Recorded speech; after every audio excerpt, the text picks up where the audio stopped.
MP, Bangladesh Awami League থেকে মনোনীত জাতীয় সংসদ সদস্য। তিনি তিনবারের সংসদ সদস্য। এর আগেও সে উপজেলা চেয়ারম্যান ছিল এবং ভোটেই সে নির্বাচিত হয়েছে। তার এই আকস্মিক অকাল মৃত্যুতে আমরা দুঃখিত এবং শোক প্রকাশ করেছি। তার পরিবারের, শোক সন্তপ্ত পরিবারের প্রতিও আমাদের সহমর্মিতা। একজন মানুষের মৃত্যুর পরে সেই মানুষের মৃত্যুর রহস্যটা কি, কিভাবে এই দুর্ঘটনাটি হলো, কারা এই হত্যাকাণ্ডের সাথে জড়িত, এই সব বিষয়গুলোও কিন্তু তদন্তের ভিতর দিয়ে বেরিয়ে আসবে। এখন আমরা চাই, আমাদের এই মুহূর্তে আমাদের লক্ষ্যই হলো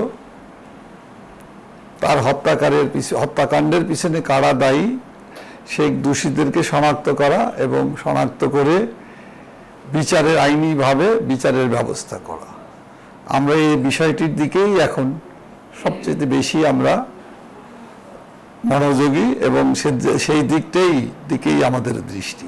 আমি যতটুকু জানি, দুই দেশের আইন শৃঙ্খলার সাথে যারা জড়িত সবাই সম্মিলিতভাবে কাজ করছে যার যার অবস্থান থেকে, এবং দুই দেশের এই হত্যাকাণ্ডের মোটিভ উদ্ঘাটনের জন্য তারা একে অপরের সাথে যোগাযোগ রক্ষা করে কাজ করে যাচ্ছে। এবং এই হত্যাকাণ্ডের সাথে যারাই জড়িত থাকে, কার কি অবস্থান, কে কোথায় আছে, কোন দেশে বসবাস করে, এটাও আমাদের কাছে গুরুত্বপূর্ণ। আমাদের কাছে গুরুত্বপূর্ণ হলো যারাই জড়িত তাদের চিহ্নিত করা এবং তাদের বিচারের ব্যবস্থা করা।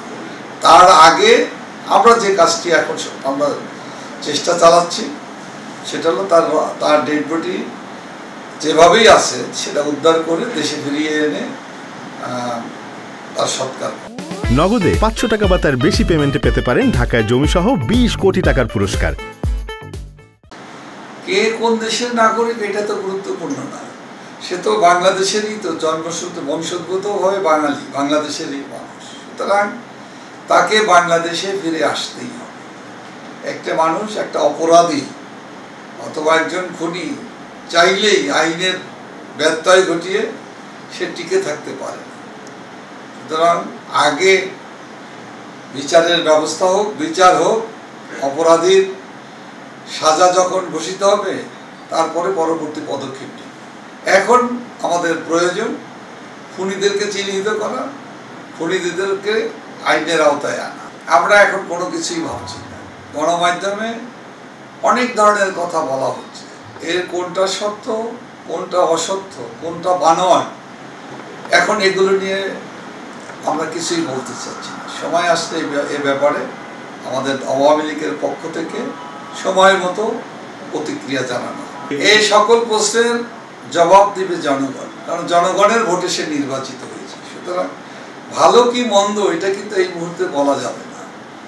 সে জনগণের কাছে জনপ্রিয়, এটা তো আমরা সবাই দেখছি।